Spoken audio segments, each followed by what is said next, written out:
एक सवाल जो शायद आपको अपने अंदर झांकने पर मजबूर कर देगा। कभी ना कभी आप अपने डिसीजंस को लेके इतने श्योर होंगे कि आपने किसी और की बात सुनने की कोशिश ही नहीं की होगी, एडवाइस लेने की जरूरत ही नहीं समझी होगी और बाद में रियलाइज हुआ कि आप गलत थे। अजीब बात है ना? बिल्कुल अजीब बात है और ये हम सब करते हैं। गुड मॉर्निंग दोस्तों, hope you are doing well. आज हम एक ऐसी इनसिक्योरिटी को डिस्कस करेंगे जो हम सबके अंदर होती है और बहुत साइलेंटली काम करती है। ये बस धीरे धीरे हमारी सोच बदल देती है और हम सोचने लगते हैं कि हमें किसी की एडवाइस की जरूरत ही नहीं है, हमें सब पता है और हमारी अप्रोच ही बेस्ट है। और प्रॉब्लम यहीं से शुरू होती है, क्योंकि जिस दिन इंसान सीखना बंद कर देता है उसकी ग्रोथ रुक जाती है। आइए सुनते हैं पंचतंत्र की कहानी जो हमको बताती है कि एक इनसिक्योरिटी किस तरह एक जंगल के राजा शेर को एक छोटे से खरगोश के हाथों खत्म कर सकती है। बहुत समय की बात है, एक घने जंगल में एक बहुत बड़ा शक्तिशाली राजा शेर रहता था। वो जंगल का सबसे बड़ा और ताकतवर जानवर था, लेकिन धीरे धीरे उसकी ताकत के साथ उसका ईगो भी बढ़ने लगा। उसे लगने लगा कि जंगल के हर जीव उससे डरने के लिए पैदा हुआ है। अपनी पावर दिखाने के लिए वह जानवरों को बेवजह ही मार देता था।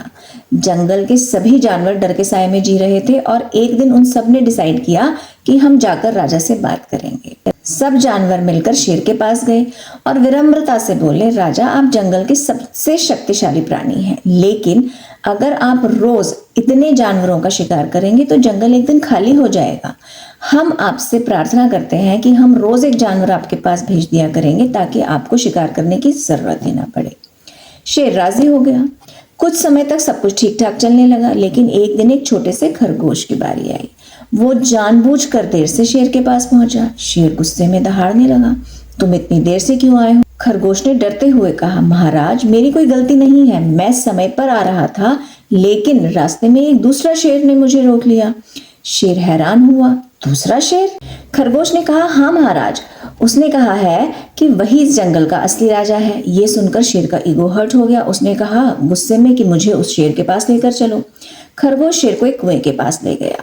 शेर ने कुएं में झांका और पानी में अपनी ही परछाई देखी, लेकिन वो ईगो में इतना डूबा हुआ था कि वो ये समझ ही नहीं पाया कि वो खुद को ही देख रहा है और गुस्से में उसने कुएं में छलांग लगा दी। एक छोटे से खरगोश ने ताकत से नहीं बल्कि अपनी बुद्धि से एक शेर को हराया था। अब तक आप समझ ही चुके होंगे कि वो इनसिक्योरिटी और कोई नहीं, ईगो है। आज की जिंदगी में भी हम अक्सर इस शेर को अपने आसपास ही देखते हैं।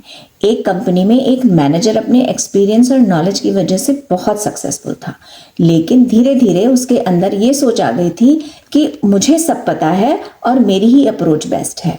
जब लीडर को लगने लगता है कि उसे सब कुछ पता है, तब उसके सीखने की और सुनने की कैपेसिटी कम होने लगती है। ईगो टीम के आइडियाज को दबा देती है और ट्रस्ट को धीरे धीरे खत्म कर देती है। लोग सिर्फ सैलरी के लिए काम करते हैं, दिल से नहीं करते हैं। एक सच्चा लीडर अपनी ईगो से नहीं, अपनी ह्यूमिलिटी और टीम वर्क से पहचाना जाता है। इसलिए ग्रोथ और डेवलपमेंट के लिए हमको ये समझना जरूरी है कि हम ईगो को कैसे कंट्रोल कर सकते हैं, और ये कोई वीकनेस नहीं है, ये मैच्योरिटी की निशानी है। सबसे पहला step, practice self-awareness. Recognize that your achievements are part of your journey, not the definition of who you are. Accept that you can be wrong and there is always something new to learn. Second, listen before you react. Ego wants to prove, but growth comes from understanding. Be open to feedbacks, ideas, and perspective from others. Third, accept mistakes with humility. Admitting mistakes is not a weakness, it is a sign of maturity. True greatness comes from saying, I don't know everything, but I am willing to learn. Ego हमें सिर्फ दूसरों से दूर नहीं करती, ये हमें reality से भी दूर कर देती है। और सबसे डेंजरस बात यह है कि जब ईगो हमारे साथ होती है तब हमें लगता है कि हम कॉन्फिडेंट हैं, लेकिन कॉन्फिडेंस और ईगो में एक बहुत बड़ा फर्क होता है, बहुत बड़ा डिफरेंस है। कॉन्फिडेंस कहता है कि मैं कर सकता हूँ, ईगो कहता है कि सिर्फ मैं ही कर सकता हूँ। So there is a difference between these two. Real life में भी हम अक्सर यही करते हैं। जब कोई हमें फीडबैक देता है हम तुरंत डिफेंसिव मोड में आ जाते हैं। जब कोई हमसे अलग ओपिनियन रखता है तो हम उसको ही गलत प्रूव करने लगते हैं। जो कि हमें ऐसा करना नहीं चाहिए। अगर आपको ऐसी ही टाइमलेस स्टोरीज और लाइफ लेसन्स पसंद हैं जो हमारी सोच बदलते हैं तो चैनल को सब्सक्राइब जरूर कीजिए, वीडियो को लाइक कीजिए और इसे उन लोगों के साथ शेयर कीजिए जिन्हें ये लेसन इंस्पायर कर सकते हैं।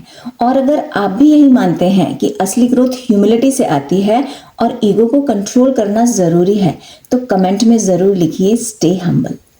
Thank you for listening and God bless you.